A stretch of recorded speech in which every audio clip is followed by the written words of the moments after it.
बिस्मिल्लाहिर्रहमानिर्रहीम। मैं हूं आपका दोस्त टीका खान सानी और आप मेरा यूट्यूब चैनल देख रहे हैं। नाजरीन, आज 30 नवंबर को वफाकी काबीना का जो इजलास हुआ उसकी कुछ अंदरूनी बातें आपके सामने रखते हैं और कुछ और हकायक। आज हुकूमत डट गई है, इलेक्शन कमीशन के सामने खड़ी हो गई है हुकूमत, और हुकूमत ने इलेक्शन कमीशन के फंड रोकने की बाकायदा तौर पर धमकी नहीं दी, ऐलान कर दिया है। आज बुनियादी तौर पर आज काबीना का इजलास हुआ जिसमें इलेक्ट्रॉनिक वोटिंग मशीन समेत दीगर जो अहम कौमी इशूज़ है उस पर बातचीत की गई। खास तौर पे काबीना को शेयर खुर्दनोश समेत जो मुआशी इशारिये हैं, कीमतों में उतार चढ़ाव, इसके साथ साथ दीगर अहम अमूर पर ब्रीफिंग दी गई। एक तो वज़ीर आज़म इमरान खान ने बाकायदा तौर पर भरपूर हमायत का ऐलान किया है मलिक अमीन असलम और जरताज गुल के हवाले से जो रियाज फतेहाना ने बात की थी। वज़ीर आज़म इमरान खान आज काबीना के इजलास में खुद मलिक अमीन असलम के हक में बोल पड़े और वज़ीर आज़म इमरान खान ने यह वादे किया कि एक ही प्रोग्राम है जिसकी वजह से पाकिस्तान का नाम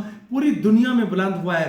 पाकिस्तान की बहुत इज्जत हुई और पाकिस्तान ने वहाँ बहुत कमिटेड काम किया। ख़ास तौर पे जो टीम गई थी मलिक अमीन असलम और जरताज गुल, उनके हवाले से रियाज फतेहाना ने इल्ज़ाम लगाया था कि वो जो वहाँ पे दो वज़रा की लड़ाई हुई, खैर वो आपको पिछली मेरी जो वीलॉग है उसमें मौजूद है। मलिक अमीन असलम की सारी वजाहत आज वज़ीर आज़म ने खुद मलिक अमीन असलम और उनकी टीम की तारीफ की और प्राइम मिनिस्टर ने COP26 के हवाले से कहा कि आजकल जो तनकीद हो रही है दरअसल खुद ही टांगे खींचने वाले अंदर पार्टी के अंदर बैठे हैं और यकीनन प्राइम मिनिस्टर ने अब सख्त नोटिस लिया है और प्राइम मिनिस्टर आइंदा जो ख़ास तौर पे जो कमेटी है पब्लिक अकाउंट्स कमेटी, उस पर भी चेंजिंग लाने के लिए प्राइम मिनिस्टर इमरान खान अहम इजलास बुला रहे हैं और इस हवाले से शायद रियाज फतेहाना जो है उनके लिए अब मुश्किल वक्त है, क्योंकि इल्ज़ाम लगाया उसके हकायक सामने नहीं आए। बहरहाल पार्टी के अंदर ही उन्होंने मामला जो है वो बजाय इसके कि प्राइम मिनिस्टर को पेश करते, पार्टी के अंदर अगर कोई उनकी रिजर्वेशन थी पेश करते, उन्होंने एक ऐसे फोरम पर बात की जिसकी वजह से यकीनन हुकूमत को मुश्किलात इसलिए हुई कि उसमें कोई सदाकत सामने नहीं आई, महज इल्ज़ाम ही साबित हुआ। और इसके साथ साथ प्राइम मिनिस्टर ने ज़बरदस्त खराज तहसीन पेश किया मलिक अमीन असलम और उनकी टीम को। और साथ प्राइम मिनिस्टर ने अहम ऐलान किया है कि 3 माह तक कोई भी वजीर पाकिस्तान से बाहर नहीं जाएगा। प्राइम मिनिस्टर ने 3 माह अहम करार दिए हैं और कहा है कि इन 3 माह के अंदर बड़े फैसले करने जा रही है हुकूमत। इस वजह से कोई वजीर ख़ास तौर पे और जो अरकान हैं वो पेश की इजाज़त के बगैर गैर ज़रूरी किसी मुल्क में नहीं जाएंगे, पाकिस्तान में ही और ज़्यादातर इस्लामाबाद में रहेंगे। इसके साथ साथ चूँकि अहम कानून साजी करनी है। नाज़रीन, अब आइएगा बात जो मैंने आगाज़ किया था कि हुकूमत और इलेक्शन कमीशन के दरमियान अब थोड़ा सा महाज नज़र आता है।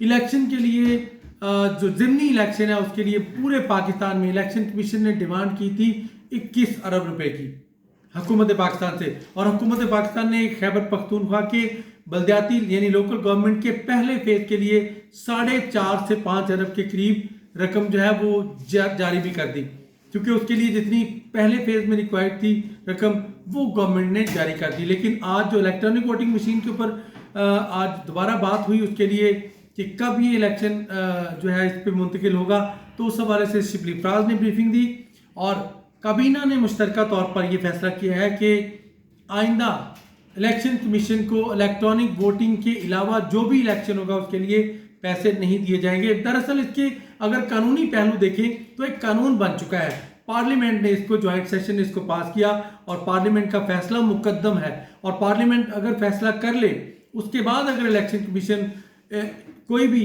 इलेक्शन नहीं करवा पाता तो फिर ये शायद कल ये क्वेश्चन होगा उस इलेक्शन के ऊपर भी, कहीं उसको गैर आईनी ना करार दे दिया जाए, कहीं उसके ऊपर सवालात ना उठना शुरू हो जाए।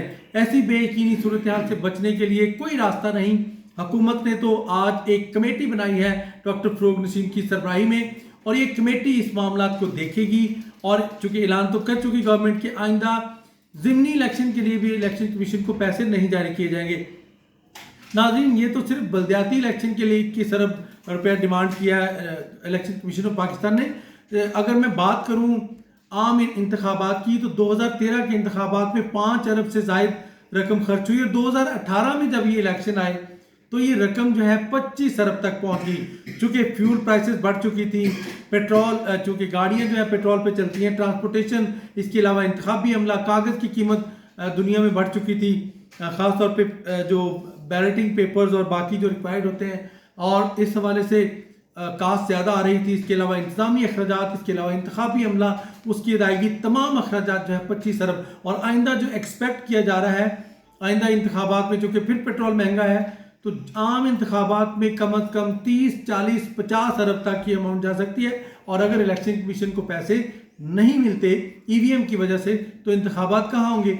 और इलेक्ट्रॉनिक वोटिंग मशीन के लिए भी बहुत सारे फंड्स चाहिए। इनको कम अज़ कम 10 लाख मशीनें चाहिए पूरे पाकिस्तान में। तो ये एक महाज सी सूरत नज़र आ रही है। दूसरी तरफ इलेक्शन कमीशन ने भी एक टेक्निकल कमेटी बनाई है, इंतजामी कमेटी बनाई है, और इसके साथ साथ लीगल कमेटी बनाई है जो इन मामला को देखेगी। मामला तब सुप्रीम कोर्ट की तरफ जाते नजर आ रहे हैं। शायद पार्लियामेंट के फैसले को सुप्रीम कोर्ट में चैलेंज कर दिया जाए इलेक्शन कमीशन की तरफ से। बहरहाल कमेटियां बनी हैं, वो कोई हल निकालने की कोशिश कर रही हैं। अल्लाह करे को हल निकल आए। ये तो थी आज जो ख़ास तौर पे फवाद चौधरी ने ऐलान किया है।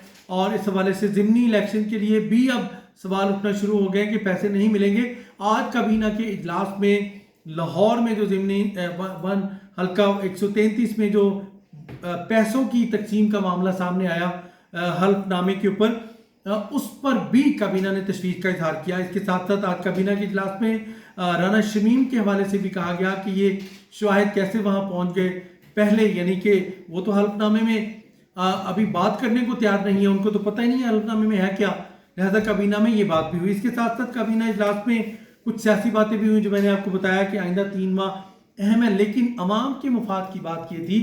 काबीना में एनालिसिस पेश किया गया महंगाई का, जो लोग समझते हैं कि पाकिस्तान में सबसे ज़्यादा महंगाई है। आज काबीना ने चैलेंज किया है कि पिछले चंद माह से यानी जो कीमतें बढ़ रही थी वो अब उसमें कमी आना शुरू हो गई है। ख़ास तौर पे आज फवाद चौधरी ने जो ब्रीफिंग दी उस पर कहा गया कि टमाटर 15 रुपये 40 पैसे सस्ता हुआ है, प्याज 7 रुपये 40 पैसे सस्ता हुआ है।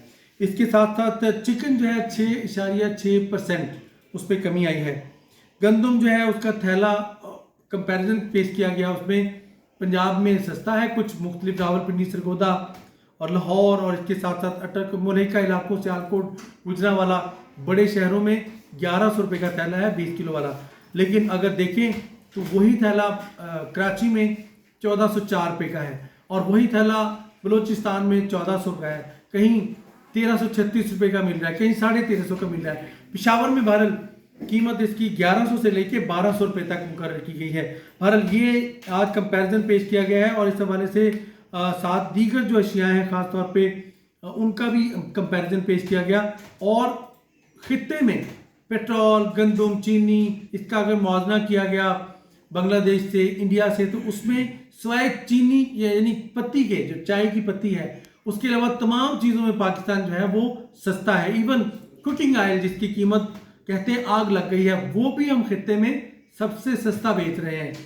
तो इस तरह ये आज की काबीना के इजलास में ये कंपैरिजन भी पेश किया गया। यूरिया खाद के हवाले से बड़े तहफ़्फ़ुज़ात थे, उसमें कहा गया फवाद चौधरी की तरफ से कि कई ऐसे वेयर हाउसेज है, 480 वेयर हाउसेज है पंजाब में जिनको सील कर दिया गया है। और इसके अलावा 347 FIR दर्ज हुई, 247 लोग गिरफ्तार भी किए गए जो यूरिया खाद की स्टॉक में रख के बेचने की कोशिश कर रहे थे। इसके साथ साथ कहा गया है कि जो सिंध है उसमें यूरिया खाद गुज़श्ता 6 माह से स्टॉक की जा रही थी, जिसकी वजह से पंजाब के किसान को भी मुश्किल पेश आई। और यकीनन जब पंजाब में मार्केट में चीज़ें शॉर्ट होंगी तो यकीनन अगर दूसरे सूबों में जाएंगी तो इसको रोकने का मैकेनिज्म भी शायद तय कर लिया जाए। इसको अभी तक तो तरसील के लिए कोई ऐसा सिस्टम नहीं है कि एक सूबे से दूसरे सूबे, दूसरे से तीसरे सूबे में चीज़ जाए तो उसको चेक किया जाए। कभी हंगामी हालात में फिर ज़रूर चेक किया जाता है, लेकिन जब स्टॉक एक सूबे में चला जाएगा तो दूसरे सूबे के लोगों को मुश्किलात पेश होंगी। बहरहाल ये आज ब्रीफ किया है। आज काबीना के इजलास में अलीमीन गंडापुर ने एक बड़ा अच्छा क्वेश्चन उठाया कि जनाब प्राइम मिनिस्टर साहब ये बताया जाए, काबीना के इजलास में हमाद अजहर भी मौजूद थे, बाकी वज़रा भी मौजूद थे, जो LNG की कीमत है, सॉरी जो गैस की लोड शेडिंग होती है उसके हवाले से हमें बाकायदा तौर पे जो शेड्यूल दिया जाता है उसको फॉलो नहीं किया जा रहा। अगर वो 2 घंटे की लोड शेडिंग है तो 4 से 5 घंटे की हो रही है, सुबह की है तो शाम की हो रही है। तो प्राइम मिनिस्टर ने एग्री किया उनकी बात से, और प्राइम मिनिस्टर ने कहा कि ऐसा नहीं होना चाहिए। मैं बिल्कुल इस बात का हामी हूँ कि एक प्रॉपर शेड्यूल होना चाहिए और उसको फॉलो किया जाना चाहिए। आज हमाद अजहर ने भी ब्रीफ किया और प्राइम मिनिस्टर को ये यकीन दिलाने कराई कि अब आइंदा से उसको ही फॉलो किया जाएगा। बहरहाल अब कमेटियां बन चुकी हैं और ऐलान हो चुका है हुकूमत का फंड रोकने का। इसके साथ साथ दीगर अहम मौज़ूआत आपके सामने हैं और प्राइम मिनिस्टर ने बड़ा ऐलान किया। अब रियाज फतेहाना की जो है वो मुझे लग रहा है कि पार्टी में इंज़बाती कमेटी जो है वो एहतसाब करेगी और अब पब्लिक अकाउंट्स कमेटी में रुकनीत भी शायद तब्दील कर दी जाए और इसके साथ साथ दीगर जो अहम फैसले पार्टी के अंदर होने जा रहे हैं। जो भी पार्टी से इनहराफ करेगा उस पॉलिसी के, उसकी अब शामत आएगी यकीनन। अब चूंकि डिसिप्लिन की सख्त पाबंदी का प्राइम मिनिस्टर ने हुक्म भी दे दिया है। बहरहाल इस मामले पर प्राइम मिनिस्टर मजीद काम कर रहे हैं। देखते हैं अब आइंदा दिनों में कौन से बड़े फैसले होने जा रहे हैं। टिक्का खानसानी को इजाज़त, अल्लाह निगहबान।